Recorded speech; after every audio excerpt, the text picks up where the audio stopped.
जी students, अब हम अपने छठे दिन के काम की तरफ चलते हैं। डे 6। आप अपनी इंग्लिश ग्रामर एंड कंपोजिशन निकाल लीजिए। जी स्टूडेंट्स, अब हम पेज नंबर 78 पर नेक्स्ट पेज पर मौजूद इसी प्रेजेंट कंटिन्यूअस टेंस की जो एक्सरसाइज है, जो नेगेटिव सेंटेंसेस हैं, उनको हल करेंगे। लेकिन क्या आपने कल का काम कंप्लीट कर लिया है? और वो जैसे आपको बताया गया था कि प्रेजेंट कंटिन्यूअस की एक्सरसाइज को आपने पास्ट कंटिन्यूअस और फ्यूचर कंटिन्यूअस में भी कन्वर्ट करना है, मुझे यकीन है आप कर चुके होंगे। तो आज हम यही काम इस नेगेटिव सेंटेंसेस वाली एक्सरसाइज के साथ करेंगे। जी स्टूडेंट्स, अब ये जुमलों को हमने नेगेटिव में कन्वर्ट करना है और आपको बताया था नेगेटिव में कन्वर्ट करने का तरीका क्या होता है कि आपने हेल्पिंग वर्ब्स के फौरन बाद नॉट लगाना होता है। तो पहला जुमला है, रिक्शा इस तरफ नहीं आ रहा है। The rickshaw is not coming this way. आप देखिए हेल्पिंग वर्ब इज है, इसके फौरन बाद नॉट लगाया तो नेगेटिव बन गया। आपने बिल्कुल कल की तरह इन्हीं जुमलों को पास्ट कंटिन्यूअस और फ्यूचर कंटिन्यूअस में भी चेंज करना है। पहला है, रिक्शा इस तरफ नहीं आ रहा है। The rickshaw is not coming this way. अगर यहाँ पर होता आ रहा था तो आपने क्या करना है, the rickshaw was not coming this way. और अगर ये होता रिक्शा इस तरफ नहीं आ रहा होगा तो आप क्या करेंगे, the rickshaw will not B. आपको मैंने बताया था ना, विल के बाद या शेल के बाद नॉट आता है और बी आगे आएगा, विल नॉट बी। यानी बाकी सारा जुमला सेम वैसा ही रहेगा, सिर्फ हेल्पिंग वर्ब चेंज होने से हमें एहसास होगा कि जुमला प्रेजेंट कंटिन्यूअस का है, पास्ट कंटिन्यूअस का है या फ्यूचर कंटिन्यूअस का। रिक्शा इस तरफ नहीं आ रहा है, प्रेजेंट कंटिन्यूअस का जुमला है, the rickshaw is not coming this way. Rickshaw इस तरफ नहीं आ रहा था, the rickshaw was not coming this way, past continuous का जुमला हो गया। रिक्शा इस तरफ नहीं आ रहा होगा, ये फ्यूचर कंटिन्यूअस का जुमला होगा, the rickshaw will not be coming this way. आगे देखिए, लोग हवाई अड्डे पर नहीं जा रहे हैं। People are not going to the airport. अगर जा रहे थे होता तो people were not going to होता, और अगर नहीं जा रहे होंगे होता तो पीपल क्या होगा, people will not B. People will not B, same वही जो ऊपर वाले का रूल था। बच्चे शोर नहीं कर रहे हैं। Children are not making a noise. बच्चे शोर नहीं कर रहे थे, चिल्ड्रन वर। सिर्फ आर किस में चेंज हो जाएगा, वर में, were not making a noise. बच्चे शोर नहीं कर रहे होंगे, चिल्ड्रन विल नॉट बी। क्या चेंज होगा, विल यहाँ पर, फिर नॉट इसी तरह रहेगा और आगे बी आ जाएगा, विल नॉट बी। पास्ट में वर नॉट, फ्यूचर में विल नॉट बी। मैं उसको राज नहीं बता रहा हूं। आई am not telling him the secret. मैं उसको राज नहीं बता रहा था, क्या आ जाएगा, एम की जगह वॉज आ जाएगा, आई was not telling him the secret. और अगर ये होता मैं उसको राज नहीं बता रहा हूँगा तो क्या आ जाएगा, I shall not be, I shall not be telling him the secret, वैसे ही आ जाएगा। हम यहाँ किसी का इंतजार नहीं कर रहे हैं। We are not waiting for anyone here. हम यहाँ किसी का इंतजार नहीं कर रहे थे। We were not waiting for anyone here. Were के स्पेलिंग तो आपको आते ही होंगे, WERE। अच्छा, अब अगर ये जुमला ऐसे होता, हम यहाँ किसी का इंतजार नहीं कर रहे होंगे, तो क्या बन जाता बताइए, वी शैल नॉट बी। बिल्कुल ऐसे ही, आई और वी के साथ मैंने आपको पहले भी बताया था शैल आता है, we shall not be, we shall not be waiting for anyone here। आगे देखिए, वो मुस्कुरा नहीं रही है। she is not smiling। वो मुस्कुरा नहीं रही थी। she was not smiling। वो मुस्कुरा नहीं रही होगी। she will not be smiling। ठीक है, कुत्ते हड्डी पर नहीं लड़ रहे हैं। the dogs are not fighting over the bone। कुत्ते हड्डी पर नहीं लड़ रहे थे। the dogs were not fighting over the bone। कुत्ते हड्डी पर नहीं लड़ रहे होंगे। the dogs will not be fighting over the bone। हम जायदाद तकसीम नहीं कर रहे हैं। we are not dividing the property। हम जायदाद तकसीम नहीं कर रहे थे। we were not dividing the property। हम जायदाद तकसीम नहीं कर रहे होंगे। we shall not be dividing the property। we shall not be dividing the property। वैसे ही, तुम अपने साथी से ताउन नहीं कर रहे हो। you are not cooperating with your companion. अगर ये होता तुम अपने साथी से ताउन नहीं कर रहे थे तो आर की जगह सिर्फ वर चेंज हो जाएगा। You were not cooperating with your companion, तुम अपने साथी से ताउन नहीं कर रहे होगे। You will not be cooperating with your companion. शरीफ आदमी तुम्हें हकारत से नहीं देख रहा है। The noble man is not looking down upon you. शरीफ आदमी तुम्हें हकारत से नहीं देख रहा था। The noble man was not looking down upon you. शरीफ आदमी तुम्हें हकारत से नहीं देख रहा होगा। The noble man will not be looking down upon you. वो खतरे का सामना दलेरी से नहीं कर रहा है। He is not facing the danger bravely. वो खतरे का सामना दलेरी से नहीं कर रहा था। He was not facing the danger bravely. वो खतरे का सामना दलेरी से नहीं कर रहा होगा।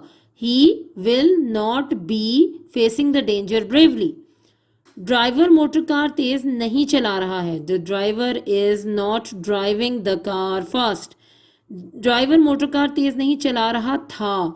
The driver was not driving the car fast. Driver motor car तेज नहीं चला रहा होगा।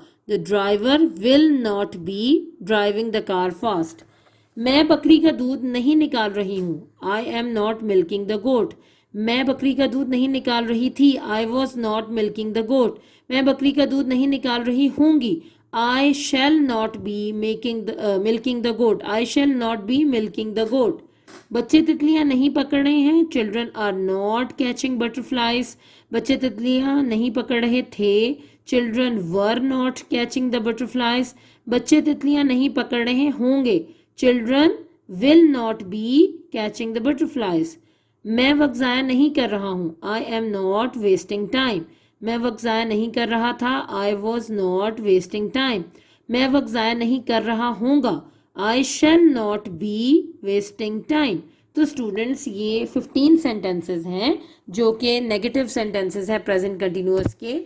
आपने इन जुमलों को खुद से, जैसे मैंने आपको तरीका बताया है, पास्ट कंटिन्यूअस में भी कन्वर्ट करना है और फिर फ्यूचर कंटिन्यूअस में भी। तो इस तरह ये आपके 45 जुमले बन जाएंगे। आपने आज के दिन में यानी कि डे 6 में सिर्फ यही काम करना है ताकि आपको अच्छी तरह से ये याद हो जाए। अच्छा बेटा, अब हम डे 6 की तरफ चलते हैं। अब डे 6 में हमने जो है क्वेश्चन जो है वो आगे करने हैं। अब डे 6 में क्वेश्चन नंबर 4 है, इफ ए 1 2 4 6 एंड बी 3 -1 2 -2, ये दो मैट्रिक्स दिए गए हैं। देन अब फर्स्ट पार्ट में प्रूफ ये करना है A into adjoint of A is equal to adjoint of A into A is equal to det A into I. I क्या होता है? Identity matrix. यहाँ पे मैंने लिख दिया आइडेंटिटी मैट्रिक्स वो होता है जिसको हम 1 0 0 1 जब हमने फर्स्ट एचओडी में मैंने आपको आइडेंटिटी मैट्रिक्स की डेफिनेशन पढ़ाई थी। ये हमारे पास क्या होता है? आइडेंटिटी मैट्रिक्स है, यूनिक मैट्रिक्स है।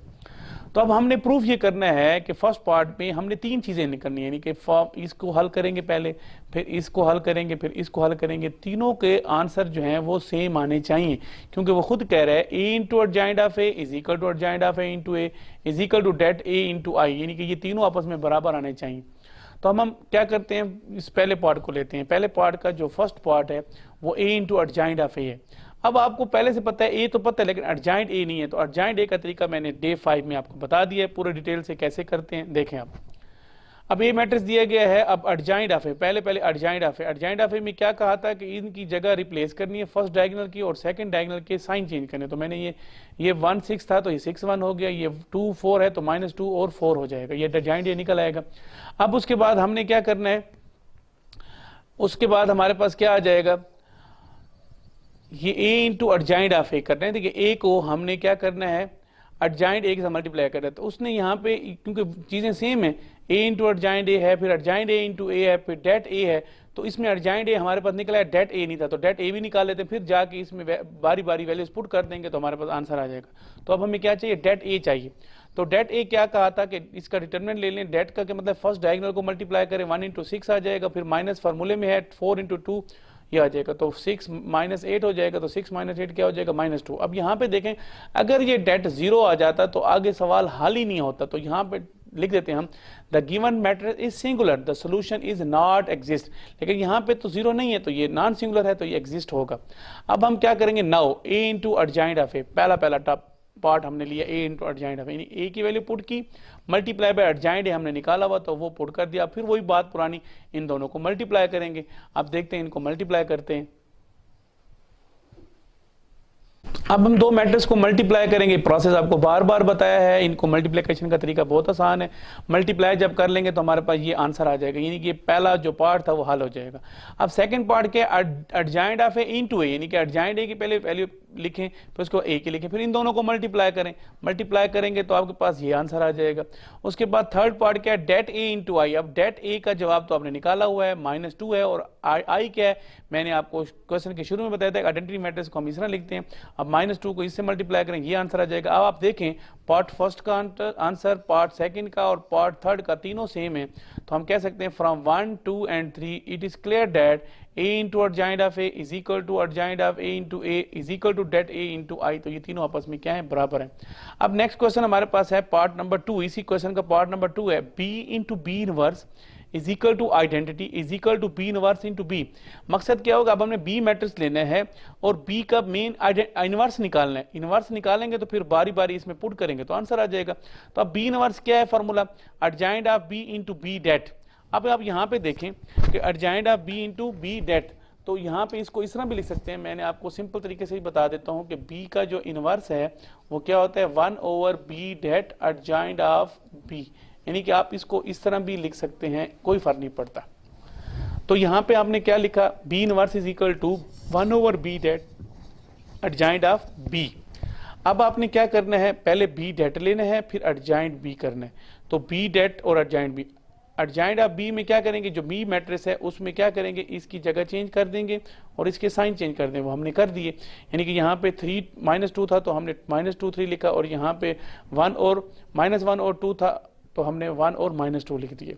अब डेट बी निकालेंगे, नहीं इसी बी मैट्रिक्स का आप डिटरमिनेंट निकाल दें। डिटरमिनेंट निकालेंगे तो फर्स्ट डायगोनल को मल्टीप्लाई करें माइनस, फिर सेकंड डायगोनल को मल्टीप्लाई करें, तो हमारे पास इसका आंसर जो है वो क्या आ जाएगा, -6 और ये माइनस माइनस +2, तो -6 + 2 क्या हो जाएगा हमारे पास, -6 + 2 जो है -4 आ जाएगा। अब देखते हैं आगे -4 ही आया है। -6 + 2 देखिए -4 not equal to 0, the given matrix is non singular, the solution is exist, तो एग्जिस्ट हो जाएगा। अब बी इनवर्स का फॉर्मूला क्या होता है, 1/a det adjoint of b, तो एडजॉइंट ऑफ बी की वैल्यू पुट कर दी ऊपर और नीचे क्या है डिटरमिनेंट।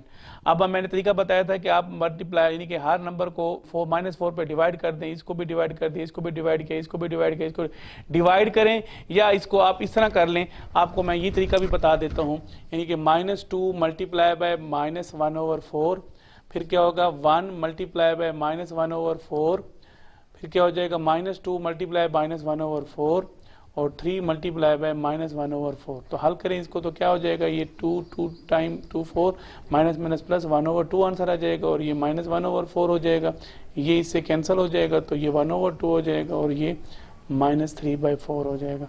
तो ये मेरे पास जो है वो आंसर आ जाएगा जो इसके साथ मैच करता है। तो ये फर्स्ट पार्ट आपका हल हो जाएगा। अब उसके बाद उसने कहा b into b inverse, b into b inverse में क्या करेंगे, पहले बी की वैल्यू और फिर बी इनवर्स की, बी इनवर्स तो आपने निकाला हुआ है, बी इनवर्स की वैल्यू पुट कर देंगे यहाँ पे, जैसे कि यहाँ पे लिख दिया मैंने। अब फिर वही प्रोसेस है कि फर्स्ट रो फर्स्ट कॉलम, यानी कि 3 मल्टीप्लाई 1/2, 1 मल्टीप्लाई बाय -1/4, 1/2, फिर 3 मल्टीप्लाई बाय -1/4, 1 मल्टीप्लाई -3/4, फिर -2 मल्टीप्लाई 1/2, -2 मल्टीप्लाई बाय 1/2, फिर -2 मल्टीप्लाई -1/4, -2 मल्टीप्लाई बाय -3/4। जब हम इसको सिंप्लीफाई करेंगे तो हमारे पास आंसर जो है वो क्या आ जाएगा, ये देखें 3/2 हो जाएगा -1/2, ये क्या हो जाएगा -3/4 माइनस माइनस प्लस 3/4, ये क्या हो जाएगा 2 से 2 कैंसिल 1 आ जाएगा, और ये 2 से 2 कैंसिल -1 आ जाएगा, ये 2 टाइम 4 -1/2, ये 2 टाइम 4 तो क्या हो जाएगा -3/2। जब हम इसको हल करेंगे 3/2 -1/2 आंसर 1 आ जाएगा, -3/4 प्लस 3/4 कैंसिल होकर 0 आ जाएगा, 1 - 1 क्या हो जाएगा 0 हो जाएगा, -1/2 प्लस 3/2 1 आ जाएगा। तो ये क्या आ जाएगा, आइडेंटिटी मैट्रिक्स आ जाएगा। ये पहला पार्ट हमारा हल हुआ है। सेम इस तरह हम अब क्या करेंगे, बी इनवर्स इंटू बी, यानी कि पहले था बी इंटू बी इनवर्स था, पहले बी की वैल्यू फिर बी इनवर्स की वैल्यू, अब क्या है बी इनवर्स इंटू बी, पहले बी इनवर्स और फिर बी, फिर इनको मल्टीप्लाई करेंगे, फिर आइडेंटिटी आ जाएगा। तो ये पार्ट फर्स्ट और पार्ट सेकंड जो है दोनों का आंसर जो है आइडेंटिटी आता है, तो वो भी यही हमें कहता है कि आइडेंटिटी ही निकालना है। तो ये हमारे पास क्वेश्चन जो है वो कंप्लीट हो जाएगा। तो ये हमारे पास डे 6 भी कंप्लीट हो जाएगा। आपने बेटा इसको अच्छी तरीके से हल करना है। इंशाल्लाह कल हम डे 7 का काम करेंगे। जी स्टूडेंट्स, आज हम फ्राइडे 8 मई को डे 6 के दिन में उर्दू का काम शुरू करते हैं। जी स्टूडेंट्स, आपको मैंने पीछे डे 5 में मैंने आपको पढ़ाई थी नात। आज हम उस नात का मफहूम अपनी नोटबुक पे लिखेंगे और उसको याद करेंगे। और इसके साथ साथ अगर कोई थोड़ा सा रह गया है कि अगर कोई शेर आपको पूरा सही याद नहीं हुआ जो आपने कल बहुत अच्छे तरीके से याद किया है, तो आज इंशाल्लाह इस मफहूम के साथ साथ वो भी आपको याद हो जाएगा। तो मफहूम पढ़ते हैं। मफहूम देखिए, पहले मफहूम करते हैं। हम सिर्फ मफहूम तक करेंगे, वैसे हमने तशरीह करनी होती है लेकिन हम प्री 9th में सिर्फ मफहूम तक आपको इस वक्त करवाएंगे, तशरीह हम आपको बाद में करवाएंगे। तो मफहूम करने के लिए पहले सबसे पहले तरीकाकार देख लीजिए कि शेर लिखा जाता है, और शेर लिखते हुए इस बात को बहुत ही एहतियात से आपने देखना है कि शेर लिखते हुए आपके शेर का जहां से आपने शुरू करना है दोनों मिसरे, और जहां दोनों मिसरे खत्म करने हैं वो बिल्कुल बराबर होना चाहिए। शेर की लाइन इधर उधर आगे पीछे नहीं जाने चाहिए, और एक जैसी ही लाइन में बिल्कुल सेम एक जैसे में ये शेर लिखा जाता है। कोई भी ना इसका जो शुरू आगाज जो है वो इधर उधर होता है, और ना ही इसका जब शेर खत्म होता है तो इसका कोई हर्फ इधर उधर होता है। तो इसको बहुत अच्छे तरीके से साफ सुथरे तरीके से शेर लिखेंगे। फिर इसके बाद दूसरे नंबर पे हवाला होता है, तीसरे नंबर पे हल लुगत होता है, और आखिर में चौथे नंबर पे मफहूम होता है। ये 4 पॉइंट है सिर्फ मफहूम लिखने के। 5वें नंबर पे तशरीह होती है, इसके आगे हम 6 हेडिंग में इसके साथ लिखते हैं। तो जो आप आके जाएंगे अगली क्लासेस में तो आपको बताते चले जाएंगे। आज हम पढ़ेंगे मफहूम तक। शेर है, सबा बेशक आती मदीने से तू है कि तुझ में मदीने के फूलों की बू है। हवाला है, ये शेर अमीर मिनाई की नज़म नात से लिया गया है। हले लुगत में सबा हवा और बू का मतलब है महक। इसमें मुश्किल अल्फाज के 2 ही मुश्किल अल्फाज हैं जिसके हमने माना इसमें लिख दिए हैं। मफहूम है, इस शेर में शायर अमीर मिनाई कहते हैं कि हवा में मौजूद महक से ये गुमान होता है कि ये नबी करीम सल्लल्लाहु अलैहि वसल्लम के शहर मदीने से होकर आई है। आप ये देखें कि ये बहुत ही आसान एक ही लाइन पर मुश्तमिल ये मफहूम है, यानी आपने इस पूरे शेर को एक ही लाइन में बहुत ही सादा अल्फाज में लिख देना है। दूसरा शेर देखें, सुनी हमने तोती और बुलबुल की बातें, तेरा तस्करा है तेरी गुफ्तगू है। ये आगे लिखा हुआ है, आपने आगे नहीं लिखना, ये आपने नीचे लिखना है। इसके याद रखिएगा, ये नीचे लिखना है। ये नोट्स है, कभी कहीं ना कोई मिस्टेक आ जाती है या फिर शायद पता नहीं क्या वजह है कि आगे लिख दिया है, लेकिन बहरहाल जो हमने ऊपर आपको तरीका बताया है उस तरीके के साथ आपने नीचे लिखना है। मैं बार बार ये बात आपसे कह रही हूँ। और ये जो हम बातें कर रहे हैं ये जाहिर है रिकॉर्डेड है, तो ये रिकॉर्ड है और हम आपको फिर बार बार सुनाएंगे कि हमने आपको कहा था कि ये शेर जो है वो नीचे लिखते हैं इसके, ठीक है। हवाला है, वही जो ऊपर लिखा गया वही हवाला यहाँ लिखा जाएगा। ये शेर अमीर मिनाई की नज़म नात से लिया गया है। तोती एक खुश आवाज परिंदा है और गुफ्तगू बातें होती हैं। मफहूम है, अमीर मिनाई कहते हैं कि खुश इल्हान परिंदों के चहकने से मुझे यूं महसूस होता है कि गोया वो हजूर पाक सल्लल्लाहु अलैहि वसल्लम पर दुरूद सलाम भेज रहे हैं। यानी खुश आवाज परिंदे हैं तोती और बुलबुल, तो जब गाते हैं उनकी आवाजें होती हैं तो ऐसा लगता है गोया वो नबी पाक सल्लल्लाहु अलैहि वसल्लम पर दुरूद भेज रहे हैं, यानी आपका जिक्र कर रहे हैं। शेर नंबर 3 देखिए, जीऊं तेरे दर पर मरूं तेरे दर पे, यही मुझको हसरत यही आरजू है। हवाला, ये शेर अमीर मिनाई की नज़म नात से लिया गया है। हसरत का मतलब दिली ख्वाहिश होती है और आरजू का मतलब भी ख्वाहिश होती है। इस शेर में शायर कहते हैं कि मेरी ख्वाहिश है कि मैं हजूर पाक सल्लल्लाहु अलैहि वसल्लम के दर पर जाकर रहूं और वहीं मुझे मौत आ जाए। जीऊं तेरे दर पर मरूं तेरे दर पर, यानी वहीं मैं जीऊं और वहीं जाकर मुझे मौत आ जाए। शेर है अगला, जमे जिस तरफ आंख जलवा है उसका, जो यकसू हो दिल तो वही 4 सू है। अब ये शेर अमीर मिनाई की नज़म नात से लिया गया है। अब इसका हले लुगत देखें।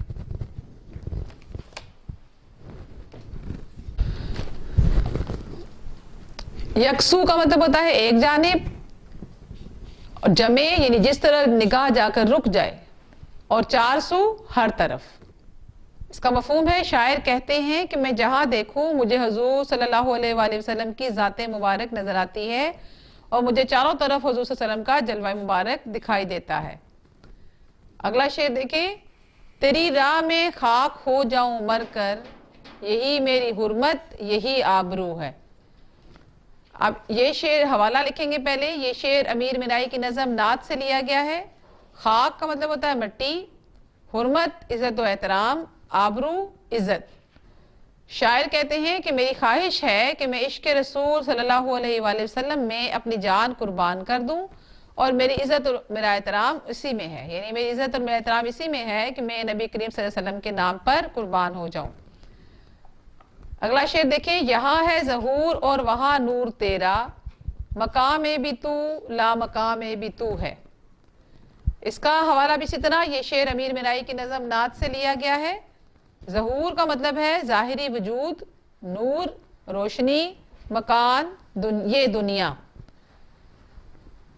मफहूम देखें, शायर इस शेर में हज़रत सल्लम की बड़ाई बयान करते हुए कहते हैं कि इस दुनिया में तमाम जानिब हज़ूर पाक सल्लम के वजूद से रहमतें हैं और हज़ूर सल्लम ही दोनों जहानों की रौनक हैं। जो बेदाग लाला जो बेखार गुल है, वो तू है वो तू है वो तू है वो तू है। ये शेर अमीर मिनाई की नज़म नात से लिया गया है। इसका हवाला है। हले लुगत में देखें, बेदाग का मतलब है बगैर निशान वाला, और बेखार, ये आगे जीम नहीं लिखना, जीम नहीं है, बेखार है। बेखार का मतलब होता है बगैर कांटों वाला, खार कांटों को कहते हैं, बेखार बगैर कांटों वाला। लाला का मतलब होता है सुर्ख रंग का एक फूल। शायर कहते हैं कि हुज़ूर सल्लल्लाहु अलैहि वसल्लम की ज़ात एक ऐसे खूबसूरत फूल की मानिंद है जिसमें कोई दाग नहीं है, और आप सल्लल्लाहु अलैहि वसल्लम की ज़ात पूरी इंसानियत के लिए बाइसे रहमत है। यहाँ तक आपने मफहूम जो है इसका मैंने आपको पढ़ के सुना दिया, आपने सुन लिया। आप इसको बार बार रिवाइंड कीजिए और इसके बाद इसको फिर सुनिए, और साथ नज़म मैंने आपको बताया आपको ज़ुबानी याद होनी चाहिए। और ये जो है मफहूम यहाँ तक हर शेर का आपने अपनी नीट कॉपी पर आज के दिन नोट करके उसको याद करना है।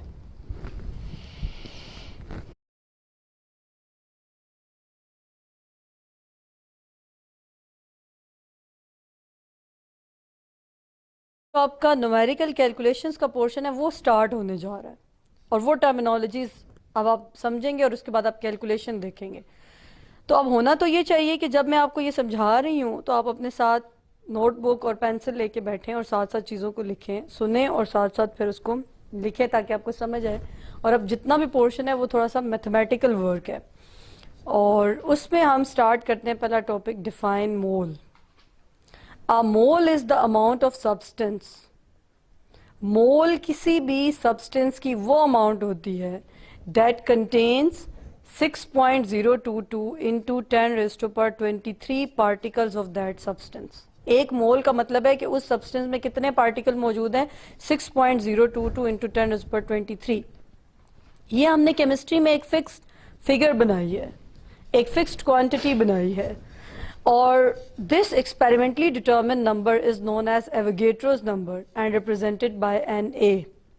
तो ये हमारे पास क्या है, मोल है, जो कि बताता है हमारे पास कि जब हम कह देते हैं 1 मोल, तो चाहे कोई चीज़ एटम की फॉर्म में एग्जिस्ट करती है या मॉलिक्यूल की फॉर्म में एग्जिस्ट करती है या फार्मूला यूनिट्स की फॉर्म में एग्जिस्ट करती है, उसके अंदर पार्टिकल्स इतने ही होंगे। और इस नंबर को हमने क्या नाम दे दिया, एवोगेड्रोस नंबर। ये केमिस्ट्री का वो कॉन्सेप्ट है जो आपको क्लियर होना चाहिए। सेकेंड ईयर तक केमिस्ट्री में स्टूडेंट्स को नहीं आइडिया होता एवोगेड्रोस नंबर क्या है, क्योंकि उन्हें प्री नाइन्थ से ये चीज़ क्लियर नहीं होती। अच्छा, इसको मैं एक और तरीके से भी आपको समझाने की कोशिश करती हूँ। जिस तरह डेली लाइफ में आप देखते रहते हैं कि हमने एक नंबर सेट किया 1 dozen, and 1 dozen is for 12। जब हम 1 डजन कहते हैं तो हम क्वांटिटी 12 पिक करते हैं। अब हमारे पास कुछ चीज़ें होती हैं जो इस तरह डजन की फॉर्म में मिलती हैं, say that bananas, oranges and eggs. These are 3 different quantities. These are 3 different things. 2 fruits हैं और एक egg है. But when I say 1 dozen egg, तो कितनी quantity pick करनी है, 12. When I say 1 dozen bananas, कितनी quantity pick करनी है, 12. When I say 1 dozen oranges, तो quantity क्या होगी, 12. इसी तरह जब मैं कहूँगी 1 mole of atoms, तो उसके अंदर नंबर ऑफ एटम्स कितने होंगे, equal to Avogadro's number. Getting my point? When I say 1 mole of molecules, तो नंबर ऑफ मॉलिक्यूल्स कितने होंगे, 6.022 into 10⁻23। 1 mole of formula units contains 6.022 into 10⁻23 formula units. So this quantity represents that 1 mole contains these particles which are equal to Avogadro's number. अब इसको मजीद clear करते हैं. Next question number 26, justify the relation between 1 mole and Avogadro's number. जैसे कि अभी मैंने आपको बताया कि किसी भी सब्सटेंस के 1 मोल में जो पार्टिकल्स हैं वो क्या हैं, इक्वल्स टू एवोगैड्रोस नंबर. अब जैसे 1 mole of carbon, carbon atomic form में एग्जिस्ट करता है. जब कोई एलिमेंट है तो वो किस फॉर्म में पाया जाएगा, एटम की फॉर्म में. अगर कोई वो मॉलिक्यूल है तो वो किस फॉर्म में पाया जाएगा, मॉलिक्यूल्स की फॉर्म में. और अगर कोई आयनिक कंपाउंड है तो वो किस फॉर्म में पाया जाएगा, फार्मूला यूनिट्स की फॉर्म में. तो अब कार्बन की मिसाल दी तो कार्बन की 1 मोल ऑफ कार्बन में नंबर ऑफ एटम्स कितने हैं, 6.02 into 10⁻23 mean equals to Avogadro's number. ये वही बात है जो मैंने आपको अभी एक्सप्लेन की है.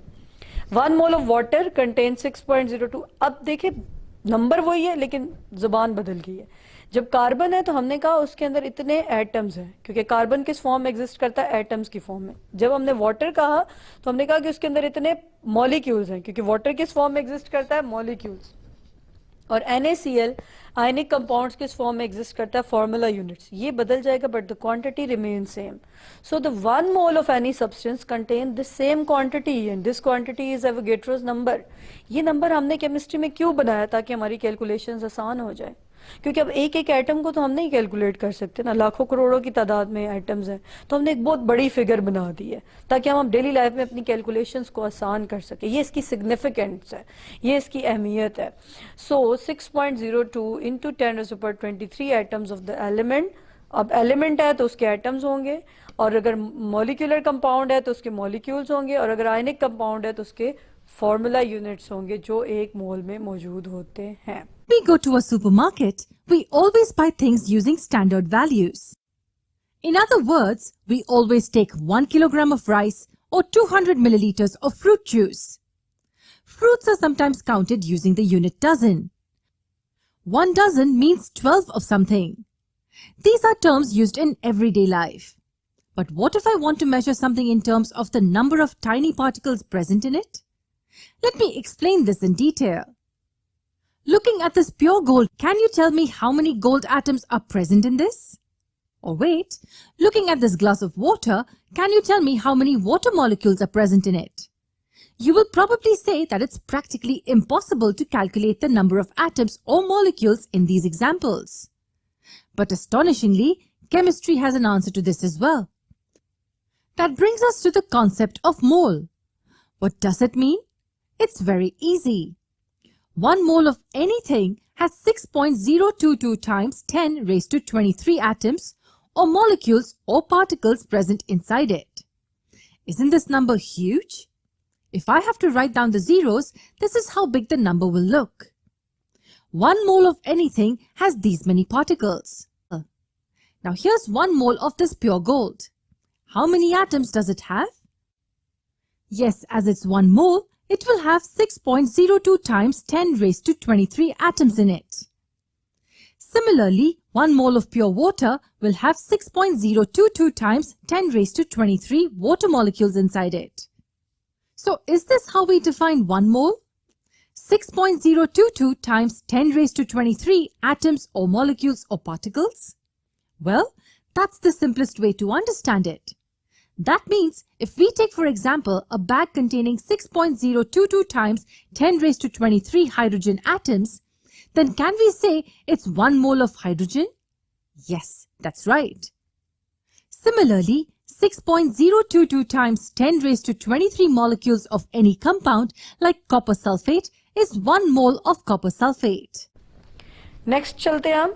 Define molar mass. The molar mass is the mass of 1 mole of a substance. एक मोल का जो मास होता है वो मोलर मास कहलाता है. तो mass of 1 mole of atom क्या कहलाएगा, मोलर मास. अब ये कैलकुलेट उसी तरह जैसे आपने पीछे मॉलिक्यूलर मास कैलकुलेट किया है. हाइड्रोजन के कितने एटम है, 2, और ऑक्सीजन 16, 16 प्लस 2 18, तो इसका यूनिट क्या होगा, ग्राम पर मोल.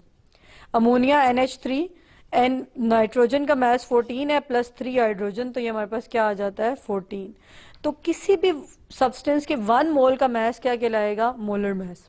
अब देखो 1 मोल ऑफ एटम का मास क्या बन जाएगा, gram atomic mass. 1 mole of molecule का मास क्या बन जाएगा, ग्राम मॉलिक्यूलर मास, और 1 मोल ऑफ फार्मूला यूनिट का मास क्या बन जाएगा, ग्राम फार्मूला मास। तो मीन मोलर मास की आगे से हमारे पास 3 डिफरेंट टाइप्स हैं जो मौजूद है। The mass of define the terms, उन टर्म्स को देखें। Gram atomic mass, atomic mass of an element expressed in grams is called gram atomic mass. एक एलिमेंट का वो मास जो ग्राम्स में एक्सप्रेस करेंगे हम, मतलब मास को, atomic mass in grams is gram atomic mass. Example इसको मजीद क्लियर करेगी आपको। 1 ग्राम ऑफ हाइड्रोजन, हाइड्रोजन के 1 मोल ऑफ हाइड्रोजन का मास क्या है, 1 ग्राम, तो वो उसका क्या हो जाता है, ग्राम एटॉमिक मास। इसी तरह कार्बन का 1 मोल का मास क्या है, 12 ग्राम, तो ये 12 ग्राम उसका क्या है, ग्राम एटॉमिक मास। ग्राम मॉलिक्यूलर मास क्या कहलाएगा, किसी मॉलिक्यूल का मास इन ग्राम्स। अगर मॉलिक्यूल के मास को आप कैलकुलेट करोगे ग्राम्स में तो वो क्या कहलाएगा, ग्राम मॉलिक्यूलर मास। तो 1 molecule of hydrogen, hydrogen molecule है और उसका मास क्या है, 2 ग्राम। 1 मोल ऑफ हाइड्रोजन का मास क्या है, 2 gram, so this 2 gram is gram molecular mass of hydrogen. 1 mole of water का मास क्या है, 8 gram, so this is gram molecular mass of hydrogen. Similarly ionic compounds किस फॉर्म में exist करते हैं, फार्मूला मासेस की फॉर्म में। तो अब NaCl का देखें 58.5 है, 1 मोल ऑफ NaCl का मास क्या है, 58.5, तो ये क्या कहलाएगा, उसका ग्राम फार्मूला मास, क्योंकि वो उसका मास जो है वो ग्राम में है। इसी तरह KCl का 74.5 है और वो 1 मोल ऑफ KCl का मास जब हम ग्राम में एक्सप्रेस करेंगे तो वो क्या कहलाएगा, ग्राम फार्मूला मास। तो ये एक बहुत ही टेक्निकल कॉन्सेप्ट है जो मोल्स से शुरू होकर एवोगेड्रोस नंबर से मोलर मास तक जाता है और तीनों चीज़ें लिंक करती हैं। तो आपने याद रखना है कि मोल मतलब आपने एक बात सबसे पहले याद रखें कि सब्सटेंस 3 तरह के होते हैं, या एटम या मॉलिक्यूल या फार्मूला यूनिट। एटम की फॉर्म में कौन होगा, एलिमेंट्स। कंपाउंड्स किस फॉर्म में होंगे, मॉलिक्यूल्स। और आयनिक कंपाउंड्स किस फॉर्म में होंगे, फार्मूला यूनिट। तो 1 मोल एलिमेंट में कितने नंबर ऑफ एटम्स होंगे, इक्वल्स टू एवोगेड्रोस नंबर। और जब उसको ग्राम्स में एक्सप्रेस करेंगे तो उसका मास क्या कहलाएगा, ग्राम एटॉमिक मास। इसी तरह किसी कंपाउंड के 1 मोल में जो मॉलिक्यूल्स होंगे वो किसके इक्वल होंगे, एवोगेड्रोस नंबर। और जब उसका मास मैं ग्राम में कैलकुलेट करूंगी तो वो क्या कहलाएगा, ग्राम मॉलिक्यूलर मास। इसी तरह जब किसी आयनिक कंपाउंड में हम 1 मोल में नंबर ऑफ फार्मूला यूनिट्स किसके इक्वल होंगे, एवोगेड्रोस नंबर के। और जब उसके मास को मैं ग्राम में एक्सप्रेस करूंगी तो वो क्या कहलाएगा, ग्राम फार्मूला मास। जी स्टूडेंट्स, अभी जो हम टॉपिक पढ़ के आए हैं उसी से रिलेटेड कुछ एग्जांपल्स, ताकि उसका कॉन्सेप्ट आपको मजीद क्लियर हो। ये आपके चैप्टर 1 की सेल्फ असेसमेंट 1.8 है और ये क्या कह रहे हैं, कैलकुलेट मास ऑफ 1 मोल। तो ये आपके पास डिफरेंट एग्जांपल्स दी गई हैं और क्या कह रहे हैं कि उसके 1 मोल का मास कैलकुलेट करें। कॉपर, 1 मोल ऑफ कॉपर का मास कैलकुलेट करेंगे। मोलर मास क्या है, 63.5। मास कैलकुलेट करने के लिए क्या फॉर्मूला है, मोल्स इनटू मोलर मास। मोल 1 मोल, मोलर मास की जगह उसकी वैल्यू लिखेंगे, इनको मल्टीप्लाई करेंगे तो उसका मास क्या आ जाएगा, 63.5। The important thing is to remember here the formula for finding the mass is moles into molar mass. You need to remember, आज की इस पॉइंट पे आप इसको हाईलाइट कर लें अपने नोट्स पे और ये फॉर्मूला देखें, this is very important to find mass. Next iodine, molar mass of iodine I2। Iodine में कितने एटम हैं, आयोडीन के 2। एक आयोडीन का मास हमारे पास क्या है, 127। कितने एटम है, 2। इसको 2 से मल्टीप्लाई करेंगे तो हमारे पास क्या आएगा, 254 ग्राम। 1 मोल का मास फाइंड करना है। अगेन फॉर्मूला जैसे कि मैंने आपको पीछे बताया, मास का फॉर्मूला क्या है, moles into molar mass. Moles की जगह 1 लिखेंगे क्योंकि हमने 1 मोल का फाइंड करना है। मोलर मास लिखेंगे तो ये हमारे पास क्या आ जाएगा, 254। पोटेशियम, मोलर मास पोटेशियम का क्या है, 39। नंबर ऑफ मोल्स 1, फॉर्मूला में वैल्यू पुट करेंगे 1 इंटू 39 तो ये हमारे पास क्या आ जाएगा, 39 gram. Oxygen, molar mass of oxygen, oxygen के 2 एटम है, 16 2 32। अगेन फॉर्मूला में पुट करेंगे तो ये हमारे पास क्या आ जाएगा, 32।